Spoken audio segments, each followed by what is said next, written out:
হে আম্মা জান, এরপরও কেন আমার মালিককে তুমি চেনো না? এরপরও কেন আমার মালিকের দরবারে শুকরিয়া আদায় করো না? এরপরে কেন তুমি 5 ওয়াক্ত নামাজ আম্মা জান পড়ো না? আল্লাহর হাবিব বলেন, কোন নারী যখন বাচ্চা গর্ভের মধ্যে থাকার পর রাত্রে বেলা যদি ঘুমাইতে না পারে, দিনের বেলা যদি খানা না খাইতে পারে, দিনের বেলা কত আম্মা জান যখন গর্ভের মধ্যে বাচ্চা থাকে ওই সময় দিনের বেলা খানা খাইতে পারে না, স্বামী আর স্ত্রী দুজন একসাথে খানা খাইতে বসছে, হঠাৎ করিয়া সন্তান পেটের মধ্যে লাথি মাইরা দিল। এইবার স্ত্রী কয়, স্বামী আমার, আমি আর খানা খাইতে পারবো না, আমি আর খানা খাবো না। স্ত্রী হাত ধুয়ে তারপরে উঠে গেল, স্বামী খানা খাইলো। আল্লাহর নবী কয়, পেটের মধ্যে বাচ্চা থাকার পর দিনের বেলা যদি খানা খাইতে না পারে আর রাত্রের বেলা যতদিন ঘুমাইতে না পারবে, দিনের বেলা যতদিন খাদ্য না খাইতে পারবে, রাত্রে বেলা যতদিন ঘুমাইতে না পারবে, আল্লাহর হাবিব বলেন রাত্রে বেলা যতদিন ঘুমাইতে না পারবে, যতদিন দিনের বেলা খানা না খাইতে পারবে, আল্লাহর হাবিব বলেন পুরাটা দিন অতদিন পর্যন্ত রাত্রে বেলা তাহাজ্জুদ নামাজ পড়লে যেই সব হইতো, দিনের বেলা রোজা রাখলে যেই সব হইতো, আল্লাহ তাহাজ্জুদ এবং রোজা রাখার সব আল্লাহর বান্দির আমল নামায় লিখে দেয়। ও আম্মা জান, মনে মনে বলতে পারেন, হুজুর মসজিদের মধ্যে যাই আমি খেদমত করতে পারলাম না। আপনার আফসোস হয়তো থাকতেও পারে। আল্লাহর হাবিব কয়, কোন নারী যদি বিসমিল্লাহর সাথে ঘর ঝাড়ু দেওয়া শুরু করিয়া দেয়, যখন ঘর ঝাড়ু দেবে আম্মা জান যদি বিসমিল্লাহর সাথে ঘর ঝাড়ু দেয়, আল্লাহর হাবিব বলেন বাইতুল্লাহ ঝাড়ু দিলে যেই পরিমাণ সব হইতো, আল্লাহ বান্দির আমল নামায় ওই পরিমাণ সব আল্লাহ দান করে। আল্লাহর হাবিব বলেন, ও আম্মা জান ভালো করিয়া শুনো, আম্মা জান আপনার সন্তান হিসাবে আমি বলবো রে আম্মা জান, আল্লাহর হাবিব বলেন 4টা কাজ যদি কোনো আম্মা জান করতে পারে ইন্তেকাল হইতে দেরি হবে, আম্মা জানের জন্য জান্নাতের দরজাগুলো খুলতে দেরি হবে না। قال النبي صلى الله عليه وآله وسلم المرأة إذا صلت خمسها وصامت شهرها وأحسنت فرجها وأطاعت بعلها فلتدخل من أي أبواب الجنة شاءت। আল্লাহর নবী কয়, কোন নারী যদি 5 ওয়াক্ত নামাজ সময় মতো আদায় করে, রমজান মাসে ঠিক মতো রোজা রাখে এবং পর্দার সাথে কোন নারী যদি দুনিয়ার মধ্যে থাকে এবং স্বামীর ইতাআত যদি করে, আল্লাহর হাবিব কয় ইন্তেকাল হইতে দেরি হবে, বান্দির জন্য জান্নাতের দরজাগুলি খুলতে দেরি হবে না। ও আম্মা জান, সহজ 4টা কাজ যদি আপনি 5 ওয়াক্ত নামাজ ঠিক মতো আদায় করেন, আমার আম্মা জানেরা কিন্তু নামাজটা বেশি আদায় করে, আম্মা জানেরা রোজাও ঠিক মতো বেশি আদায় করে। নফল রোজা হয়তো পুরুষেরা রাখতে পারে না, কিন্তু আমাদের আম্মা জানেরা নফল রোজাটা পর্যন্ত ছাড়িয়া দেয় না। আল্লাহর হাবিব কয়, যদি 5 ওয়াক্ত নামাজ যদি সঠিক মতো যদি আদায় করতে পারে, রমজান মাসে রোজা রাখবে, আম্মা জান দেখেন আপনাদের উপরে আমার মালিকের কেমন বড় ইহসান।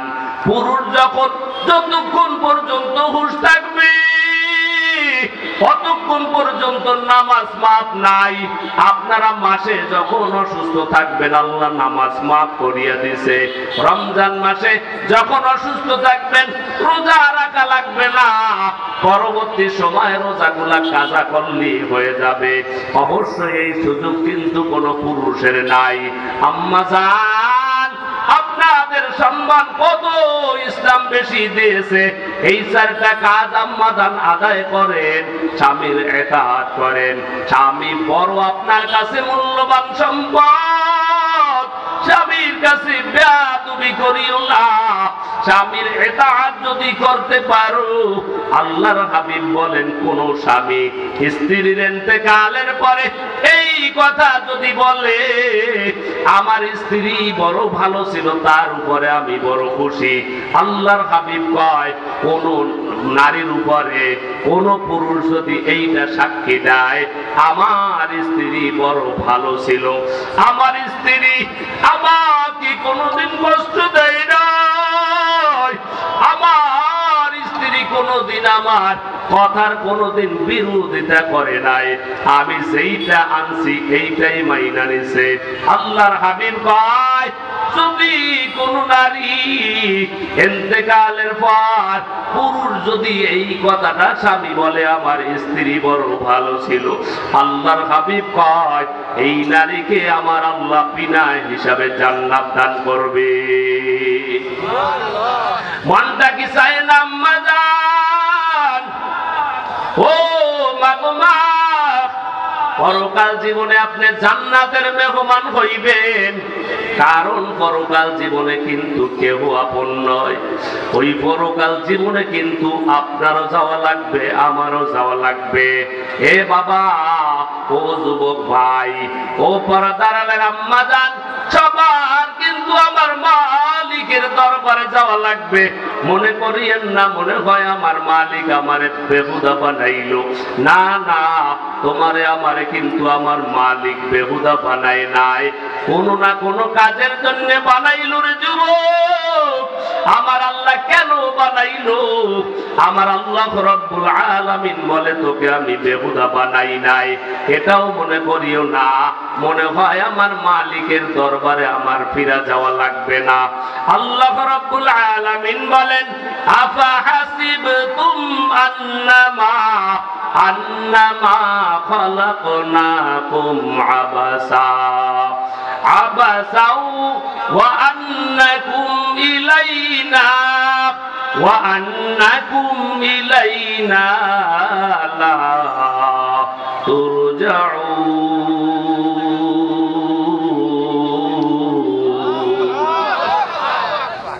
আল্লাহ কয় মনে করিও না তোরে আমি বেহুদা বানাইছি, না না না, তোরে আমি বেহুদা বানাই নাই, তোরে কোনো না কোনো কাজের জন্য তোরে বানাইলাম।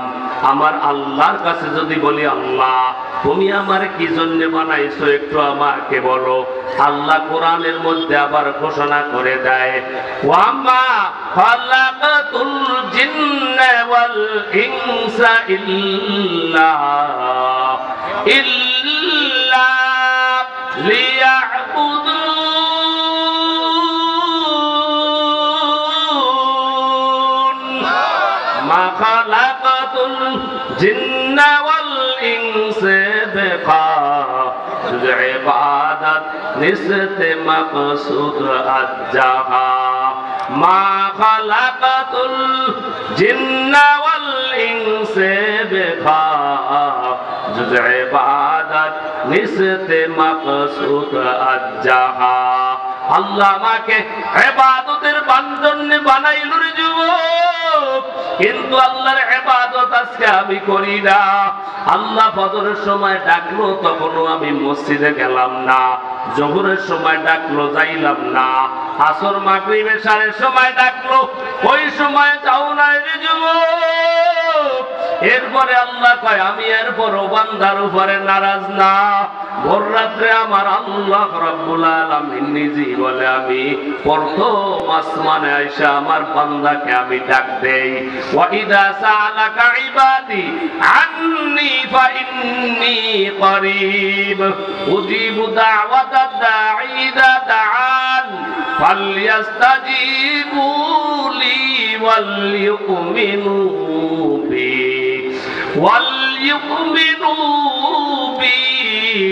লাআল্লাহুম ইয়ারশুদুন।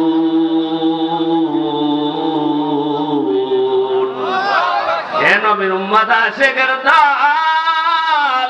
আল্লাহ কয় আমি ভোর রাত্রে ডাক দিছি আয় আয়, আর কতকাল ঘুমায়া থাকবি, আর আমার থেকে কতকাল দূরে থাকবি, আয় আয় আয়। বান্দা তোরা ছাড়া আমার আর কেউ নাই, তোদের ছাড়া আমার আর কেউ নাই, একমাত্র তোরাই হইলি আমার আপন। যদি আমাকে ডাক দেওয়ার মতো যদি ডাক দিতে পারো, আমি আল্লাহ তোকে তাকে তোর সারা দিয়ে দিব। আমার আল্লাহ বারবার ডাক দেয়, বান্দা আয় আয়, আর দূরে থাকিও না, আমার থেকে তোরা কই কোথায় রইলি রে বান্দা, আমার থেকে দূরে যাইও না। আমার থেকে যত দূরে যাবি কোনদিন পালাইতে পারবি না, একদিন না একদিন আমার কাছে আসাই লাগবে। ওই দিনের চিন্তা করি আরে যুবক, সাহাবায়ে কেরামের জীবনী তালাশ করো, দেখো সাহাবায়ে কেরাম শুধু কান্নার আওয়াজ, কেমনে আমার মালিকের দরবারে আমি দাঁড়াবো। অবশ্য তাদের সার্টিফিকেটটা জান্নাতের হাতের যুবক, এরপরও তাকায় দেখো কান্নার আওয়াজ, এত কান্নার আওয়াজে তারা কোনোদিন খানাও ঠিক মতো খাইতে পারতো না। ঈদের দিনেও দরজা বন্ধ করিয়া হযরত ওমরের মতো মানুষ কাঁদে। সাহাবায়ে কেরাম বলেন, আমিরুল মুমিনিন, ঈদের দিনে কেন কান্নার আওয়াজ, কেন আপনি ঈদের দিনে কাঁদেন? আল্লাহর নবীর সাহাবী হযরত ওমর বলেন, ওই ব্যক্তির জন্যই তো ঈদের দিন আনন্দ, যে জানতে পারলো তার জীবনের গুনাহ সব মাফ হয়ে গেছে। আমি তো ওমর জানি না আমার জীবনের গুনাহগুলো আমি মাফ করাইতে পারলাম কিনা, এটা তো আমার জানা নাই। এজন্য দরজা বন্ধ করে করে করে করে আমি কাঁদতেছি। ও এলাকার যুবক ভাই, হযরত ওমর যদি ওই ঈদের দিনে যদি এইভাবে কান্নাকাটি করতে পারে, তাহলে আমাদের জান্নাতের সার্টিফিকেট তো হাতে নাই, আমাদের গুনাহ মাফ হয়েছে কিনা তাও জানা নাই। সারাটা রাত্র এত গুনাহ করলাম রে যুবক, যেই গুনাহ আমার মা জানলে আমার মা ঘর থেকে বের করিয়ে দিত, আমার বাবা জানলে কোনোদিন সন্তান হিসাবে পরিচয় দিত না, আমার বন্ধু জানলে একসাথে চা খাইতে বসতো না, আমার আপনজন জানলে কোনোদিন আত্মীয়র বাড়িতে বেড়াইতে পর্যন্ত পরিচয়ও কোনোদিন দিত না। কিন্তু এই গুনাহগুলা জানলো তো আমার মালিক, আমার মালিক জানার পর কোনদিন আমার জন্য বাতাস বন্ধ করে নাই, কোনদিন আলো বন্ধ করে নাই, কোনদিন খাবার বন্ধ করে নাই রে যুবক। এরপরও আমার মালিককে কেন তুমি চিনবা না? এরপরে কেন আমার মালিকের তুমি গোলামি করবা না? চিন্তা কি করছো রে যুবক? ওই মালিকের দরবারে তো আমার যাওয়া লাগবে। এই মাহফিলের ময়দান থেকে এমন যদি কোনো বাবার বেটা দাঁড়ায় বলতে পারেন, হুজুর আমার মালিকের দরবারে আমি যাব না, আপনার 100 বার আপনার পায়ে আমি সালাম করব, কারণ সবার আমার মালিকের দরবারে যাওয়া লাগবে। আমার মালিক হয় যারা মনে করো পরকাল জীবনে আসা লাগবে, পরকাল জীবনে সব মানুষের দল হবে দুইটা। আমার আল্লাহ নিজেই বলেন, ও এলাকার যুবক মনটা লাগায় ভালো করিয়ে শুনো, রাস্তার মধ্যে এখনো হাঁটতে চলে যুবক, এই ময়দানে আসার কতটা দাম ভালো করিয়া শোনো। এই ময়দানে আসিয়া যদি তুমি একটা দিনই মাসআলা যদি শিক্ষা গ্রহণ করতে পারো, আল্লাহর হাবিব ভাই দিনই মজলিসে যাইয়া কেউ যদি একটা মাসআলা যদি শিক্ষা করে, আল্লাহর হাবিব কয় 60 বছর নফল ইবাদতের সব আমার আল্লাহ বান্দার আমল নামায় লিখে দেয়। এরপরও কেন রে যুবক রাস্তার ভেতরে কেন হাঁটো? ওই রাস্তা তো আগামীকালকে তোমার দোকান থাকবে, মেলা থাকবে, রাস্তা থাকবে, সব থাকবে। আগামীকালকে আর এই সম্মেলন তুমি পাইবা না। এজন্য তোমার ভাই হিসাবে বলবো যুবক, ময়দানে একটু আসিয়া দেখো, যদি তোমার কপাল ভালো হয় এখানে এমন ব্যক্তিও হয়তো আছে যাদের সাথে আমার মালিকের সম্পর্ক। ওই লোকটা যদি ডাক দেয় আল্লাহ আল্লাহ বলিয়া ডাক দিলে আমার মালিক দোয়া ফেরত দিবে না। এলাকার যুবক ভাই, এরপরও কেন তুমি রাস্তায় রাস্তায় হাঁটতেছো? আসলে যুবক দেখো, এখানে বসিয়া আমার মালিক যদি তোমাকে কবুল করিয়া দেয়, হতে পারে একটা ডাক যদি আমার মালিককে দিতে পারো, আল্লাহ হতে পারে তোমার জীবনের সব গুনাহগুলো আল্লাহ মাফ করিয়া দিবে। আল্লাহকে একটু ডাক করে যুবক, আল্লাহকে ডাক দাও। যদি আমার মালিকের কাছে পছন্দ হয়ে যায়, একটা ডাক যদি আমার মালিকের কাছে পছন্দ হয়ে যায়, হতে পারে তোমাকে কুদরতি কোলের মধ্যে আমার আল্লাহ তুলে দিবে। এলাকার যুবক ভাই, এজন্য দেখো সুবহানাল্লাহ বলিয়া দেখো, এজন্য আলহামদুলিল্লাহ বলে দেখো, আল্লাহু আকবার বলে দেখো, লা ইলাহা ইল্লাল্লাহ জিকির করো। আল্লাহর আদালতে এই চারটা কালেমাই হলো তামির যুবক। সুবহানাল্লাহ অর্থ হলো আমার আল্লাহ পবিত্র। বলতে পারেন হুজুর আমার আল্লাহ কি কোনো সময় নাপাক ছিল নাকি? না রে যুবক, না। আমার মালিক তো কোনো সময় নাপাক ছিল না। আল্লাহ আগেও পবিত্র ছিল, এখনো পবিত্র, ভবিষ্যতেও পবিত্র থাকবে। তবে আমি পবিত্র বললে কি লাভ হবে রে যুবক? মনটা লাগায় ভালো করিয়া শোনো, আমি যদি আমার মালিককে পবিত্র বলতে পারি, আমার মালিকের পবিত্র নামের সিফতের খাতিরে আমার মতো 3.5 লাখ গুনাহগার বান্দাকে আমার আল্লাহ পবিত্র বানাই দিবে। এলাকার যুবক, এজন্যে পায় হাত দিয়া বলবো রে যুবক, এত রাত্রে বেলা তুমি মোবাইল টিপে টিপে টিপে টিপে সারাটা রাত্র তুমি কাটাইলা, একটা বারও আমার মালিককে স্মরণ করলা না। এই অবস্থায় যদি আমার মরণ হয়, মোবাইলটা তো আমার কবরের মধ্যে যাবে না, কেউ কিন্তু আমার টাকা পয়সা কবরের মধ্যে দিবে না, আমার বন্ধু আমার কবরে যাবে না, আপনজন আমার মা বাবা কেউ যাবে না। এলাকার মুসলমান জানতে চাই, সিংহের আওয়াজে একটু আওয়াজ করিয়া বলো রে যুবক, একটু আওয়াজ করিয়া আমার মালিককে দেখায় বলো, ওই কবরের মধ্যে জোরে বলো আপন হবে কে? হয় না, আরো জোরে বলো, কবরে আপন হবে কে? আল্লাহ ছাড়া তো কেউ তোমার আপন হবে না রে যুবক ভাই। ওই আল্লাহকে তুমি আপন বানাইয়া তারপরে কবরের মধ্যে যাও।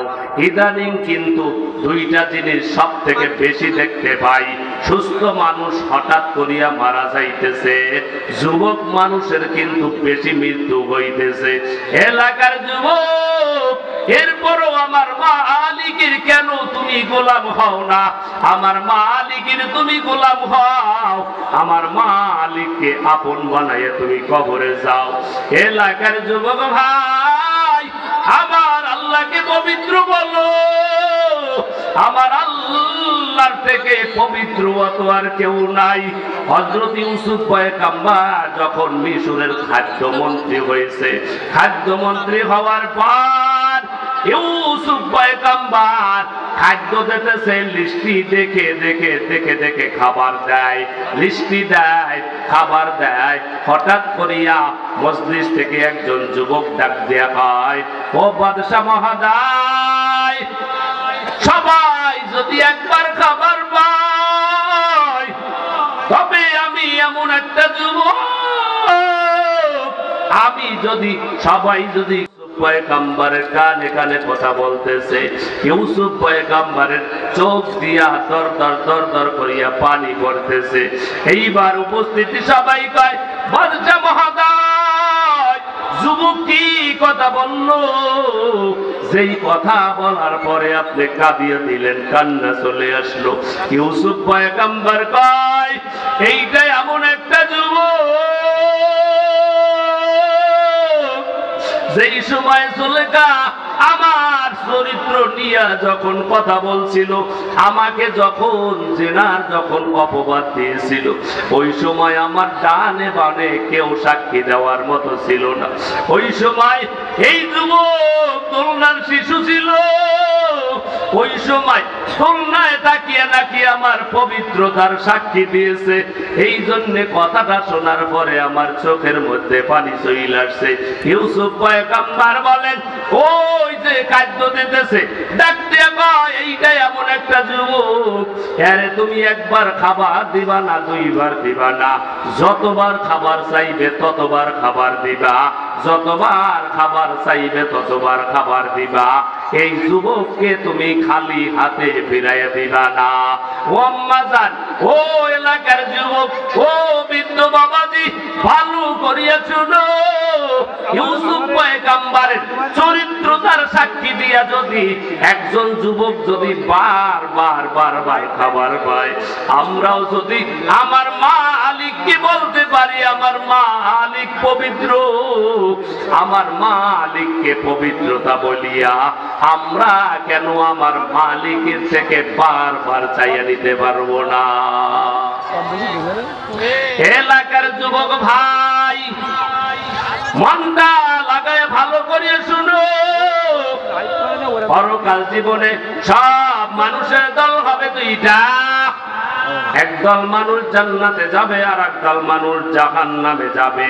কথাটা কোনো সাধারণ মানুষের নয়, পয়গম্বরের নয়, ওলিগণের নয়, গাউস কুতুবের নয় রে যুবক। আমার আল্লাহ নিজেই বলেন, দুই দলের মধ্যে মানুষ হবে, দুই দলের অন্তর্ভুক্ত সব মানুষগুলা হবে। আল্লাহ রাব্বুল আলামিন নিজেই বলেন, ফারিকুম ফিল জান্নাতি ওয়া ফারিকুম ফিস সাঈর।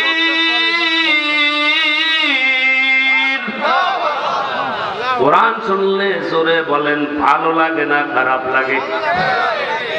কার কার খারাপ লাগে? কথা কয় না। খারাপ লাগে না ভালো লাগে? আস্তে কোন, খারাপ লাগে না ভালো লাগে? ভালো লাগে। আল্লাহু আকবার বললে তো আমার আল্লাহ মর্যাদা বাড়ায় দেয়, কারণ আল্লাহু আকবার মানে হলো আমার আল্লাহ বড়। এ যুবকের দল, কেমন আল্লাহু আকবারের দাম! হযরত আল্লাহ রাব্বুল আলামিন কত দামি, এই আল্লাহু আকবারের দাম। হযরত দাউদ পয়গম্বর একজন আল্লাহর একজন প্রিয় নবী ছিলেন। দাউদ পয়গম্বর আল্লাহর আদালতে বললেন, আল্লাহ আমাকে তুমি এই জিনিসটা একটু দেখায়া দাও, বান্দাকে তুমি কিয়ামতের ময়দানে মিজানের পাল্লায় যে তুমি নেকি এবং বদি ওজন দিবা, এই মিজানের পাল্লাটা আমি একটু দেখতে চাই, আমাকে তুমি মিজানের পাল্লাটা একটু দেখায়া দাও। এইবার আল্লাহ রাব্বুল আলামিন বলেন, দাউদ যেহেতু তুমি দরখাস্ত করেছো, আমি আল্লাহ তোর দরখাস্তটা পূরণ করব। একটা কথা ভালো করিয়া শুনিয়া নাও রে যুবক, পয়গম্বররা যেই আবদার করত, আল্লাহ পয়গম্বরদের আবদার আল্লাহ তাআলা পূরণ করে দিতে। এ যুবকের দল, আল্লাহ রাব্বুল আলামিনের কাছে দাউদ পয়গম্বর বলেন, আল্লাহ মিজানের পাল্লাটা তুমি কেমন বড় বানাইবা, আমি একটু মিজানের পাল্লা দেখতে চাই। এইবার আল্লাহ কয়, দাউদ যদি মিজানের পাল্লা দেখতে চাও তাহলে তুমি চক্ষুটা বন্ধ করিয়া নাও, তারপরে মিজানের পাল্লা তুমি দেখতে পারবা। আল্লাহর পয়গম্বর দাউদ আলাইহিস সালাতু ওয়াস সালাম চক্ষু যখন বন্ধ করলেন, আমার আল্লাহ রাব্বুল আলামিন মিজানের পাল্লা দাউদ পয়গম্বরের সাথে ওপেন করিয়া দিলেন। এইবার যখন মিজানের পাল্লা দেখলো, মিজানের পাল্লা দেখার পর হযরত দাউদ পয়গম্বর বেহুশ হইয়া পড়িয়া গেলেন। আল্লাহ কয়, দাউদ দেখতে চাইলাম মিজানের পাল্লা, আমিও দেখাইলাম মিজানের পাল্লা, কিন্তু কেন বেহুশ হইয়া পড়িয়া গেল? এইবার দাউদ পয়গম্বর বলেন, ও দয়ার মালিক, এত বড় মিজানের পাল্লা, এটা কোনো তোমার বান্দা বান্দিরা নেকি দ্বারা ভরপুর করতে পারবে না। কোন বান্দা বান্দি আমল দিয়া ভরপুর করতে পারবে না। আমি জানি তাদের মিজানের পাল্লা, নেকির পাল্লা হালকা হয়ে যাবে, গুনাহের পাল্লা ভারী হয়ে যাবে। আমার আল্লাহ ডাক দেয়া কয়, ও দাউদ, বান্দা বানাইলাম আমি, বান্দার অবস্থা সব কিছু জানি আমি। আমার বান্দা যদি একটাবার ডাক দেয় আল্লাহু আকবার, আল্লাহু আকবার বলে একবার যখন ইখলাসের সাথে ডাক দিবে, আমি আল্লাহ মিজানের পাল্লা নেকি দ্বারা ভরপুর করে দিব। আল্লাহ আল্লাহ ইয়া মুবারক নাম ভাই, আল্লাহ আল্লাহ आशिकू का काम है। या इलाही मुझसे मुझको दूर कर, ताकि देखो मुझ में तुझको एक नजर। या इलाही तू मेरा माबूद है, या इलाही तू मेरा माशूक है। जोरे একবার আমার আল্লাহকে রাজি খুশি করার জন্য, যেই আল্লাহ তোমাকে আমাকে জবান দান করেছে যুবক, জীবনে কত জিনিস তুমি চিল্লাইয়া বললা, আজকে এই ময়দানে থাকিয়া একবার আমার মালিককে ডাক দাও। জোরে কও আল্লাহু আকবার। আর আস্তে বলেন আল্লাহু আকবার। হয় নাই, এতে আমার মালিক হয়তো রাজি খুশি হবে না। আমার মালিককে জীবনের সব কণ্ঠ উজাড় করিয়ে ডাক দাও আল্লাহু আকবার। আল্লাহ কবুল করেন। জোরে কোন আমিন। আল্লাহু আকবারের বড় দাম। যদি আল্লাহু আকবার বলার মতো যদি বলতে পারি, আল্লাহ হতে পারে আমাদেরকে আল্লাহ দুনিয়া এবং আখিরাতে মর্যাদা বুলন্দ করিয়া দিবে। নাস্তিকতা নিপাত যাক, দ্বীন ইসলাম জিন্দাবাদ। নাস্তিকতা নিপাত যাক, দ্বীন ইসলাম জিন্দাবাদ। কোটি প্রাণে একই আওয়াজ।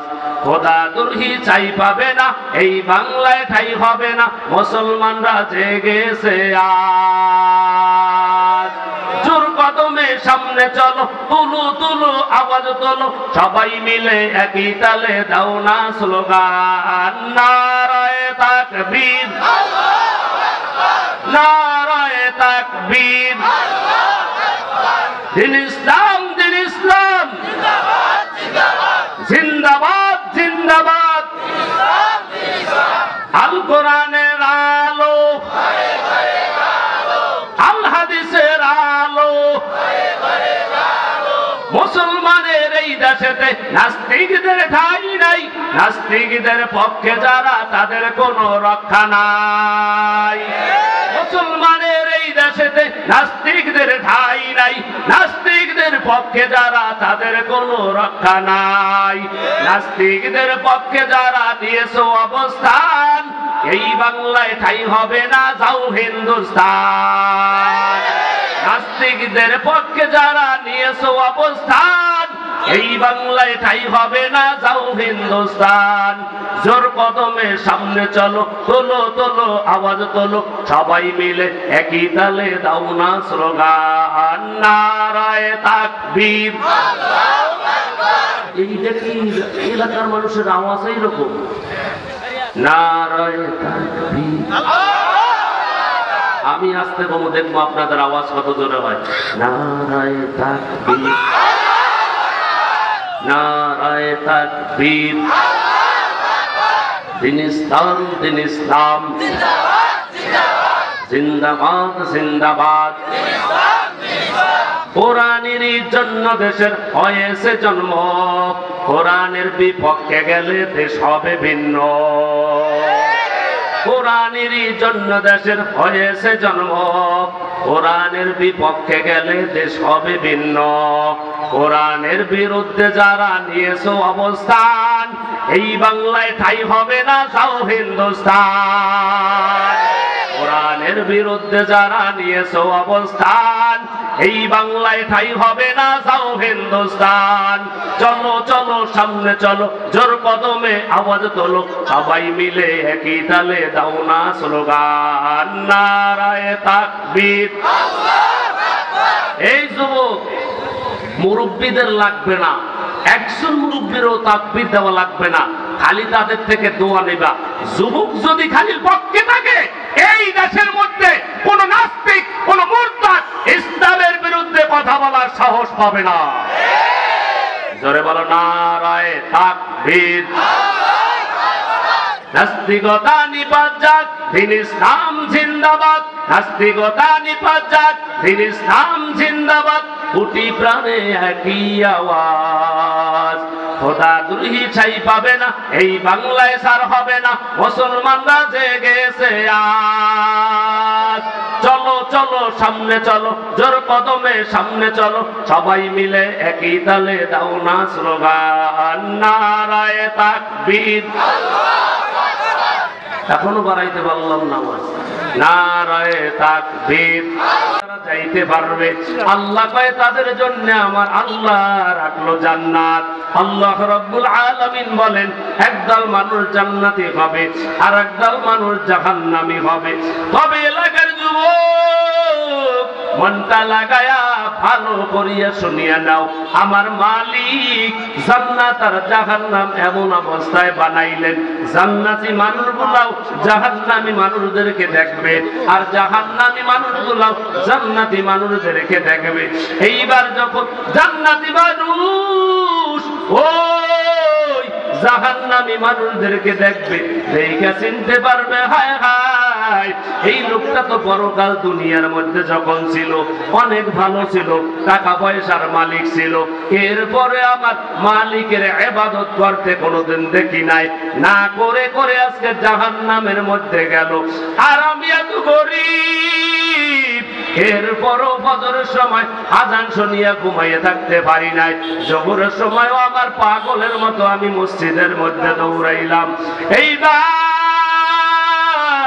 আল্লাহর বান্দা যখন জাহান্নামীকে যখন দেখবে, জান্নাতি ব্যক্তি জাহান্নামী ব্যক্তিকে দেখবে, আর জাহান্নামী ব্যক্তিও জান্নাতি ব্যক্তিকে দেখবে। এইবার যখন উভয় দলকে যখন দেখবে, জাহান্নামী ব্যক্তি জান্নাতি ব্যক্তিকে ডাক দিবেন, কি বলিয়া ডাক দিবেন? আমার আল্লাহ রাব্বুল আলামিন কথাটা কোরআনুল কারীমের মধ্যে সুন্দরভাবে উল্লেখ করে দিয়েছেন। এ যুবকের দল, মনটা লাগায়া ভালো করিয়া শুনিয়া নাও, এইবার জান্নাতি ব্যক্তি তাকে জাহান্নামী ব্যক্তি ডাক দিবেন, কি বলিয়া ডাক দিবেন? ওয়ানাদা আসহাবুন নারি আসহাবুল জান্নাহ। ও জান্নাতি ভাই, দুনিয়ার মধ্যে দেখছি তোর দালান কোটা গাড়ি বাড়ি কিছুই ছিল না, কিন্তু আমার মালিকের হুকুম গুলা তুই পুরাপুরি আদায় করেছো। পুরাপুরি আদায় করার পর আমার আল্লাহ তোকে জান্নাত দান করেছে। আল্লাহ জান্নাত দেওয়ার পর এখন দুনিয়ার মধ্যে আমি এত শান্তিতে থাকিয়াও কোনদিন নেক আমল বলতে কিছু করি নাই। এখন তোর কাছে আমার একটা আবদার রয়েছে। আবদারটা হলো কি? কয় আনাফিদু আলাইনা মিনাল মা, আনাফিদু আলাইনা মিনাল মা। ও এলাকার মুসলমান জানতে চাই, উচ্চ আওয়াজে একটু বলবা আমার আল্লাহর কোরআনের কথা সত্য না মিথ্যা? এই কালামে জিন্দা কোরআনে হাকিম হিকমতে উ লা ইয়াজালাস কাদিম। মাখা কোরআন কালামুল্লাহ শানু কদিমাসতি নাইনু। আওয়াজ করিয়া বলো তো আমার আল্লাহ আছে না নাই? সাক্ষী থাকবে, এটা আল্লাহর কুদরতি ক্যামেরার মধ্যে উঠবে। এই এলাকার মানুষগুলা তালা থানার মধ্যে এই সম্মেলনে বৈশা আমার আল্লাহ যে আছে এইটা স্বীকৃতি দিছে। কিয়ামতের ময়দানে ওপেন হয়ে দাঁড়াবে, ফেরেশতারা বলবে আল্লাহ যেই সময় মানুষগুলা তোমাকে মানে নাই, ওই সময় ওই তালা থানার মধ্যে একদল যুবক ডাক দিয়া বলছিল তুমি আল্লাহ নাকি আসো। এইটা যখন ফেরেশতারা বলবে হইতে পারে আজকে একটা কথার বিনিময় আমার আল্লাহ তোমাকে আমাকে মাফ করে দিতে পারে। এইবার জানতে চাইবে যুবক, আওয়াজ করিয়া একটু উচ্চ কণ্ঠে বলো আমার আল্লাহ জোরে বলো আছে না নাই? এলাকার যুবক, আল্লাহ যে আছে কোরআন যদি খুইলা 1,00,000 বার দলিল চাও দলিল দিতে পারবো, হাদিস শরীফ খুলে খুলে দলিল দেওয়া যাবে, কিন্তু আল্লাহ যে নাই আজও পর্যন্ত কেউ দলিল দিতে পারে নাই। আল্লাহ যে নাই কেউ আজ পর্যন্ত দলিল দিতে পারে নাই। এইবার বহুত পণ্ডিতেরা চেষ্টা করেছিল আল্লাহ নাই। এইবার হিন্দুরাও দলিল দিতে চাইছিল আল্লাহ নাই, খ্রিস্টানও দলিল দিতে চাইছিল আল্লাহ নাই, ইহুদি নাস্তিক মুরতাদ বড় বড় বড় পণ্ডিতেরা দলিল দিতে চাইছিল আল্লাহ নাই। মুসলমানও দলিল দিছে আল্লাহ আছে। তালা তালার মানুষগুলি বড় তাদের ইমান তাজা, ইমানি আওয়াজে বলো আমার আল্লাহ আছে না নাই? এলাকার যুবক, ইমাম আবু হানিফা রাহমাতুল্লাহ আলাইহি, নাম শুনছেন নি? কথা কয় না, নাম শুনেন না? যদি ইমাম আবু হানিফা রাহমাতুল্লাহ আলাইহির নাম যদি না শুনে থাকেন তাহলে তো আপনাকে জঙ্গলের মধ্যে পাঠানো লাগবে। ইমাম আবু হানিফা রাহমাতুল্লাহ আলাইহির নাম শুনেন নাই, আফ্রিকার জঙ্গলে যাওয়া দরকার। আবু হানিফা বুধ ইমামে বাসফা আসিরাজে উম্মতানে মুস্তফা। আবু হানিফা বুধ ইমামে বাসফা আসিরাজে উম্মতানে মুস্তফা। ইমাম আবু হানিফা রাহমাতুল্লাহ আলাইহি জবানায় বিশাল একটা কনফারেন্স হয়েছে। এই কনফারেন্সের মধ্যে হিন্দুরা দলিল দিবে আল্লাহ নাই, বৌদ্ধরা দলিল দিবে আল্লাহ নাই, খ্রিস্টানেরা দলিল দিবে আল্লাহ নাই, ইহুদি দলিল দিবে আল্লাহ নাই, সাক মক শিখ সবাই দলিল দিবে আল্লাহ নাই। আর মুসলমানেরা এমন একটা দল, মুসলমানদের দলে যদিও কেহ নাই, কিন্তু মুসলমানদের পক্ষে একজন আছে, জোরে বলো তার নাম। এলাকার যুবক, এইবার ইমাম আবু হানিফা রাহমাতুল্লাহ আলাইহির জবানায় কনফারেন্স হইল, সবাই দলিল দিবে আল্লাহ নাই। মুসলমানেরা কয় কোরআন দিয়ে দলিল দিব আল্লাহ আছে। এইবার ডান হাতটা উঁচু করে আল্লাহকে দেখায় বলো আমার আল্লাহ আছে না নাই? এলাকার যুবক, ইমাম আবু হানিফা রাহমাতুল্লাহ আলাইহির জবানায় বিশাল কনফারেন্স হয়েছে, সবাই দলিল দিবে আল্লাহ নাই, মুসলমান দলিল দিবে আল্লাহ আছে। এইবার মুসলমানদের দলিল দেওয়ার জন্য 10,000 আলেম হাজির হয়ে গেছে। কোরআন তাদের হাতে, হাদিস শরীফ তাদের হাতে, তারা কোরআন এবং হাদিস নিয়ে বসা আছে। আল্লাহ যে আছে দলিল দিবে। এইবার হিন্দু দলিল দিবে, বৌদ্ধ দলিল দিবে, খ্রিস্টান সবাই দলিল দিবে আল্লাহ নাই, মুসলমান দলিল দিবে আল্লাহ আছে। এইবার যখন কনফারেন্সের মধ্যে নাস্তিক যখন বক্তৃতা দেওয়ার জন্য যখন দাঁড়াইলো, নাস্তিক কাকে বলা হয়? যে আল্লাহ রব্বুল আলামিনকে মানে না, যে বলে দেয়ার ইজ নো গড, আল্লাহ বলতে কেহ নাই। হে নাস্তিক, কি লাগে তুই এই কথা কও? আল্লাহ বলতে কেহ নাই। কয় যারে দেখি না দুই নয়নে, বিশ্বাস করি না গুরুর বচনে। হে নাস্তিকের দল, বহু জিনিস না দেখেই তো তুই বিশ্বাস করো। একটা মানুষ চিল্লাইতেছে, ভাইজান কেন তুমি চিল্লাও? ভাই আমার পেটের মধ্যে ব্যথা।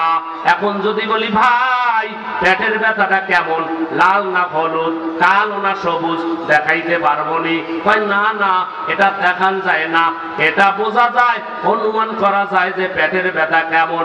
এই পেটের ব্যথা না দেখিয়ে যুবক আমি বিশ্বাস করলাম এই লোকটার তো অবশ্যই পেটের মধ্যে ব্যথা করতেছে। একটা লোক চিল্লাইতেছে, ভাইজান কেন তুমি চিল্লাও? মাথা ব্যথায় আমি চিল্লাইতেছি। মাথা ব্যথা কেমন আজও পর্যন্ত কেউ দেখাইতে পারে না। আর আমার আল্লাহ ছেড়ে যুবক, আমার আল্লাহ সম্পর্কে লক্ষ লক্ষ পয়গাম্বার বলেছে আল্লাহ আছে, লক্ষ লক্ষ উলামায়ে কেরাম বলেছে আল্লাহ আছে, লক্ষ লক্ষ আউলিয়া কেরাম বলেছে আছে। এলাকার যুবক আরো একবার জানতে চাই, আওয়াজ করিয়া বলো আমার আল্লাহ আছে না নাই? নাস্তিক ডাক দিয়া কয় আল্লাহ নাই। কয় কেমনে? কয় যারে দেখি না দুই নয়নে, বিশ্বাস করি না গুরুর বচনে। নাস্তিক এইবার এই যুক্তিতে আমার আল্লাহকে মানতে চায় না।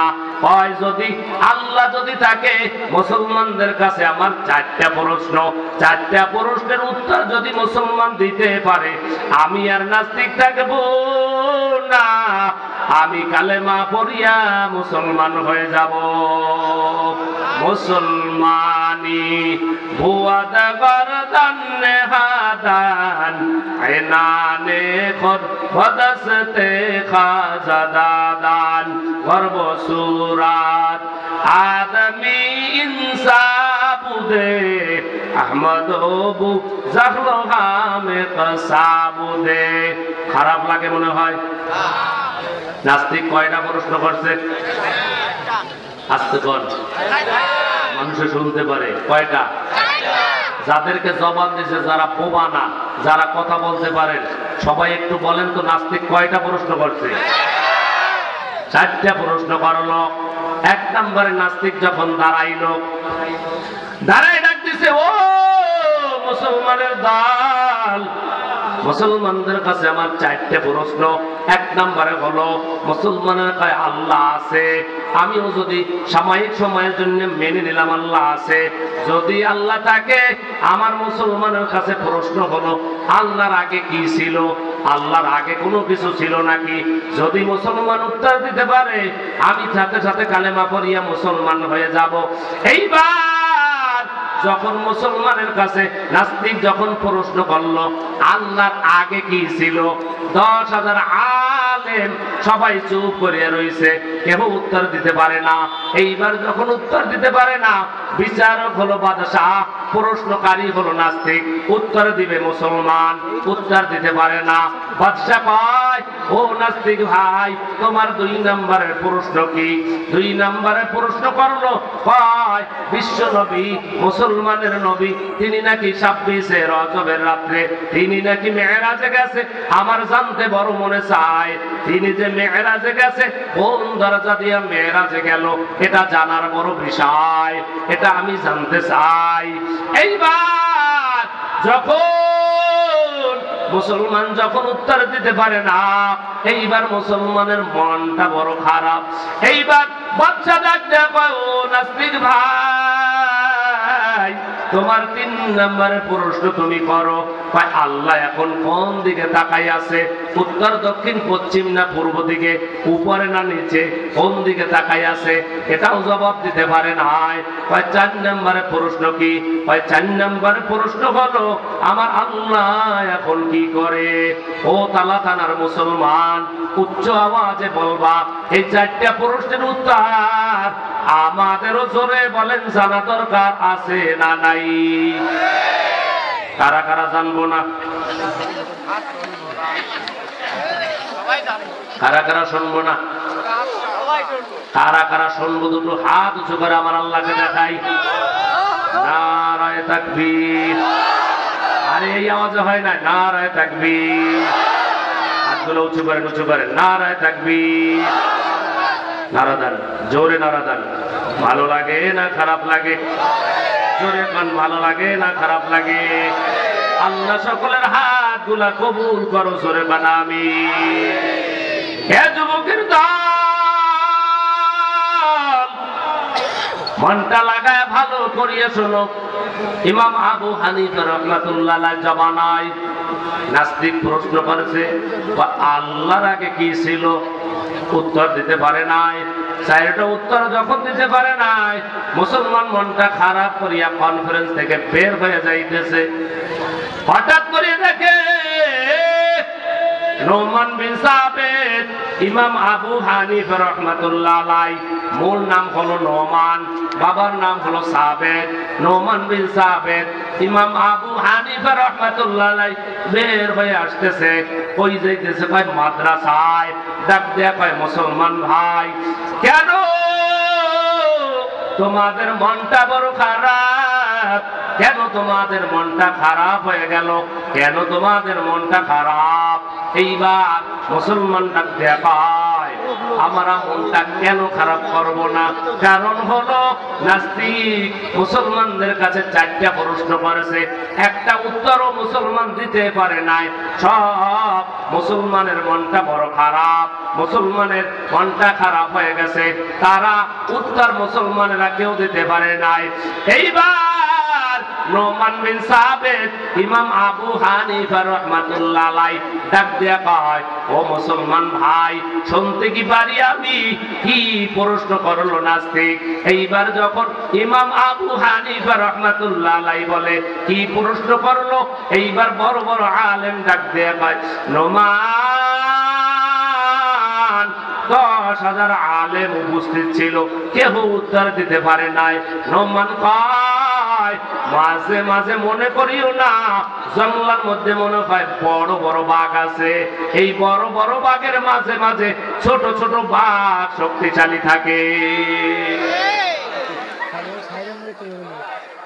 আপনারা বেজান না খুশি? কথা কয় না, বেজান না খুশি? কারা কারা খুশি দেখি তো হাত জায়গায় আবার দেখান। জায়গা হচ্ছে না, পিছনে অনেক মানুষ দাঁড়ায় রয়েছে, বসতে পারে না। এইখানে খালি জায়গা আছে, একটু মেহেরবানি করে আসেন। যারা এখানে আসবেন আল্লাহ জানি তাদেরকে জান্নাতের জায়গা সহজ করে দেয়, জোরে কোন আমিন। আর তাদের মাঝখানে একটু খালি জায়গা আছে, জোরে ডাক দিবেন আর খালি জায়গা পূরণ করবেন, লা ইলাহা ইল্লাল্লাহ, লা ইলাহা ইল্লাল্লাহ। এই আবু হানিফা রাহমাতুল্লাহ আলাইহির কাছে ডাক দেয়া কয়, ও নোমান, 4টা প্রশ্নের 1 নম্বরের প্রশ্ন ছিল আল্লাহর আগে কি ছিল, 2 নম্বরে নবীজি কোন দরজা দিয়ে মেরাজে গেছে, আল্লাহ এখন কোন দিকে তাকায় আছে, আল্লাহ এখন কি করে। নোমান বিন সাবিত ইমাম আবু হানিফা রাহমাতুল্লাহ আলাইহি বলে, এর থেকে সহজ কোন উত্তর আর হতে পারে না। আবু হানিফা বুদ ইমামে বাসফা আসিরাজ উম্মতানে মুস্তফা। আবু হানিফা বুদ ইমামে বাসফা আসিরাজ উম্মতানে মুস্তফা। ইমাম আবু হানিফা রাহমাতুল্লাহ আলাইহি ডাক দিয়া কয়, এর থেকে সহজ কোন উত্তর আর একটাও হতে পারে না। সময় শেষ হয়ে গেছে, সময় শেষ বলতে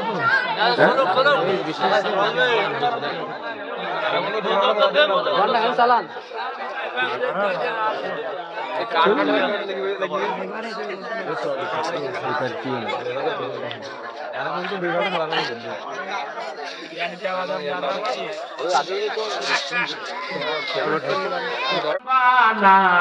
আমি 4 নম্বরের উত্তর আমি নোমান দিব না। ডাক দেয়া কয়, ও নোমান, কি কথা বলো, তোমার কি শর্ত? যেই চেহারে বৈশা বৈশা তিনটা প্রশ্ন করলা, আমি নিচে বৈশা উত্তর দিলাম, তুমি উপরে চেয়ারে বৈশা প্রশ্ন করলা। অবশ্য যে প্রশ্ন করে তিনি হইল ছোট, আর যে উত্তর দেয় তিনি হইল বড়। আমি নিচে বৈশা উত্তর দিলাম, তুমি চেয়ারে বৈশা তুমি প্রশ্ন করলা। এখন যদি তোমার 4 নম্বরে উত্তর যদি নিতে হয়, আমারে চেয়ারে বসাইবা, তুমি নিচে বসবা। এইবার সবাই স্লোগান তুলল, যুবক নোমানকে চেয়ারে বসাও, নাস্তিকের নামাও। নোমানের চেয়ারে বসাও, নাস্তিকের নামাও। যখন স্লোগান শুরু হয়ে গেল, নাস্তিক নিচে নামলো। নোমান বিন সাবেত, ইমাম আবু হানিফা রাহমাতুল্লাহ আলাইহি চেয়ারের মধ্যে বসছে। এলাকার যুবক, ও তালা থানার মধ্যে বাবাজি, এলাকার যুবক জানতে চাই, আওয়াজ করিয়ে বলেন, এই নোমানকে চেয়ারে কে বসাইছে? কাদের কুদরত দারি বর কামাল, আংতা রব্বি আংতা হাসবি জুল জালাল। কাদের কুদরত দারি বর কামাল, আংতা রব্বি আংতা হাসবি জুল জালাল। চেয়ারে বৈশা নোমান বিন সাবেত কয়, নাস্তিক ভাই 4 নম্বরে প্রশ্ন কি করো? কয় 4 নম্বরে প্রশ্ন হলো, আমার আল্লাহ এখন কি করে? নোমান বিন সাবেত কয়, ও নাস্তিক ভাই, আমার আল্লাহ যে কি করে তুমি এখনো বুঝো না। আমার আল্লাহ যে কি করে তুমি এখনো জানো না। আমার আল্লাহ কি করে তুমি এখনো বুঝো না। আমার আল্লাহ এই মুহূর্তে তোমার মতো নাস্তিকের চেয়ার থেকে নামায়া আমার মতো নোমানের আমার আল্লাহ চেহারে বসাই দিছে। আবু হানিফা বুদ ইমামে বাসফা আসিরাজে উম্মতানে মুস্তফা। এইবার আরেকটা আওয়াজ চাই, আওয়াজ দিয়ে বলেন, আমার আল্লাহ আছে না নাই? কিয়ামত আছে না নাই? এলাকার মুসলমান, কিয়ামত যে আছে সাধারণ কোন মানুষ বলেন নাই। আল্লাহর হাবিব সাল্লাল্লাহু আলাইহি ওয়াসাল্লাম বলেন, ক্বালান নাবিয়্যু সাল্লাল্লাহু আলাইহি ওয়া আলিহি ওয়াসাল্লাম, কুল্লু আইনিন বাকিয়াতুন ইয়াউমাল কিয়ামাহ, কুল্লু আইনিন বাকিয়াতুন ইয়াউমাল কিয়ামাতি ইল্লা সালাসা।